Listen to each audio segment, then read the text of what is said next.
everybody, and welcome back to another video game analysis. And today we're going to look at one of the smaller guys in the Nintendo scale. We talk about Mario, we talk about Link, we talk about Pokemon. Let's talk about Little Mac. Let's talk about the Punch-Out series as a whole. Because, it really is more intertwined with Nintendo's history than you'd think. And I really do enjoy the game. And, it's like, back in the day before Little Mac got his fame in Super Smash Brothers and whatnot, there was, and with the return of Punch-Out Wii, of course, there was a lot of talk about Punch-Out. It's like, yeah, Punch-Out was a cool game. It was a good game. Mike Tyson's Punch-Out was a good game for the NES, and that's all you really heard of it. Skip the N64, skip the GameCube. So it's like, what is it about this series? It's like, oh, and now we know more about it. Now we're looking into Punch-Out. Now the fans of Punch-Out are really growing, and the fan base is growing. And I just wanted to talk about that. So, Punch-Out. It was an arcade game by Nintendo, and like many arcade games by Nintendo, like Donkey Kong, for example, it really made a hit, and it was very creative, it was very fun, and what's one thing you gotta notice about it? It's a boxing game, and sports games are inevitable. Sports games will be on every console. There'll be tons of them. You'll probably have, whether you're a retro gamer or not, you will have at least a small handful of sporting games on your consoles. And why is that? Because sports are such a natural thing to add into a game. Let me explain.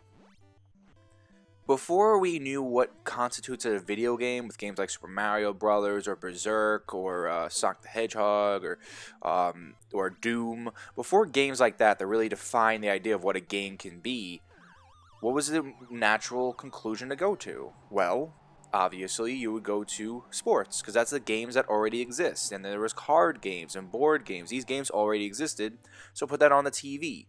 One of which is boxing. And, I think like Nintendo really mixed that idea of what a video game can do and boxing. Because what I love about the gameplay here in Punch-Out is it's not just boxing. It has to do with rhythm. It has to do with thought patterns. It has to do with, like, how am I going to win here? What's his strategy? What's his tells? It's not just hit, button, move, button, button. It is that, but it's like there's so much thought to it, and it's very creative. It's a colorful game. It's like all the effort put into Punch-Out is really amazing for a single screen video game. And it's like that's something people have to imagine here.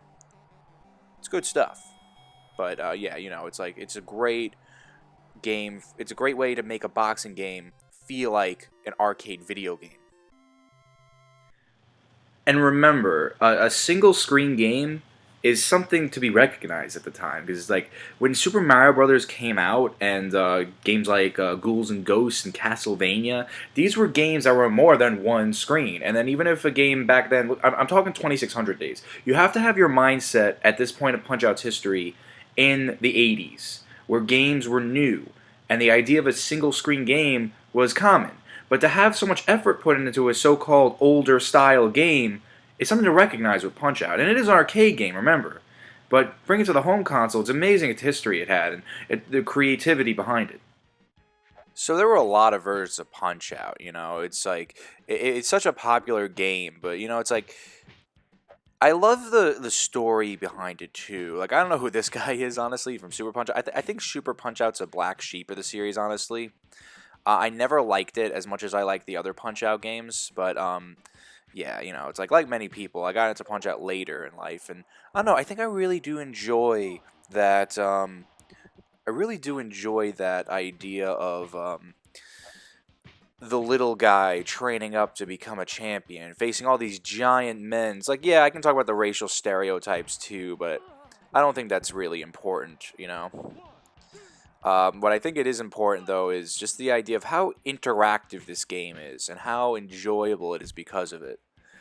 Where, when I explained in a Great Gaming music video, here we go with the shameless plugs in these videos again, where the songs behind Punch-Out, their tempo really helps with your rhythm. Because it's all about rhythm, float like a butterfly, sting like a bee, you know what I'm saying? It's like you feel the history of boxing. You have that rocky story of training and trying to get better, wanting to be the champ, And you really feel that. dodging, punching, that can get boring, but not in a Punch-Out, especially if you want to memorize the patterns and try to find the fastest way to TKO a guy. It's something that I really enjoy for that. That's where I think a lot of the fans of Punch-Out come from. And, it's great that this series got so much attention in recent years, and especially since after this game, you didn't see a Punch-Out game for the 64 or the GameCube, not until the Wii, which we'll see next. So, in this video, so it's like, what happened then? It's like, well, people lost interest. It's pretty simple when you think about it. So yeah, it's like a franchise changes, it does new things, will evolve, and that's what Punch Out did, but again, it's like I never really dug Super Punch Out. I mean, I do have to play it a little more, and it's fun. Don't get me wrong, but it's just like I liked the classic style more. And then there's that whole thing where they dropped Mike Tyson and Mr. Dream came in. It's just like this is a franchise that was growing, but it's just like eventually it just became old news to people. It's like, oh, it's just a boxing game, and a lot of fans would say no, it wasn't. It was a lot more than that. I loved that game. I loved the characters. I loved the idea of it. But it's like it's no. Let's face it. It's no Mario. It's no Legend of Zelda. Nintendo wants to focus on their flagship console games, because that's what it is. It's about the money. Let's be honest. And it's just like I can make the F-Zero comparison and whatnot, but in the end of the day, it's just like that eventually takes a while, franchise gone for a while, and people miss it, and that's exactly what happened with Punch-Out. And it's actually a lot more rare than you think it is. And like, have you seen another Ice Climbers game, even though not on Popo or they were in Smash Brothers and Melee and Brawl, So Punch-Out made a return on the Wii, and I think it's for many reasons. It's like we had a situation today with F-Zero where people really want a game after losing interest since the GameCube. But it's like you gotta remember that only skipped the Wii, and 99.9999% skipped the. I'm pretty sure it's gonna skip the Wii U, but for now, it only skipped one console. And it's like, I think a lot of times I think Punch-Out only came back because of the motion control boxing game and Wii Sports and Little Mac's assist trophy appearance and Brawl, and it's like. Even Nintendo, I think, with that assist trophy thing, realized Little Mac needed more recognition. And it's like there's also it's not. And when I said people lost interest in the Super Punch Out thing, it's not just that. It's also like maybe Nintendo didn't know what to do with Punch Out anymore. It's like despite what people say, Nintendo will stop with a game if they can't figure anything out to do with it without repeating another game again. But it's like it's really interesting to think how a franchise can make a comeback. It's like you got a nice classic style here. It's different from Super Punch Out. It's back to the old style, and there's so many controller options, which really supports my idea with boxing. Like you have the motion control, even the Wii balance board's used in this game. You can fight Donkey Kong in this game. That's really cool. And yeah, it really goes back to the old days of Punch-Out, which I appreciate more. It makes things a little more clear of how things work, and I like it. I really do. I really enjoy it. It's something that I'm very happy for, and I'm sure fans of the games are very happy for. New experiences, new ideas. It's something that's great about games. You can have an old franchise comeback, even with or without Kickstarter. And in the modern day, it's really something to be grateful for, especially with the age of the internet. I really enjoy that kind of thing, Untouched, baby. Untouched. And you gotta love Doc Lewis. He's the man. The next fight might not be so easy.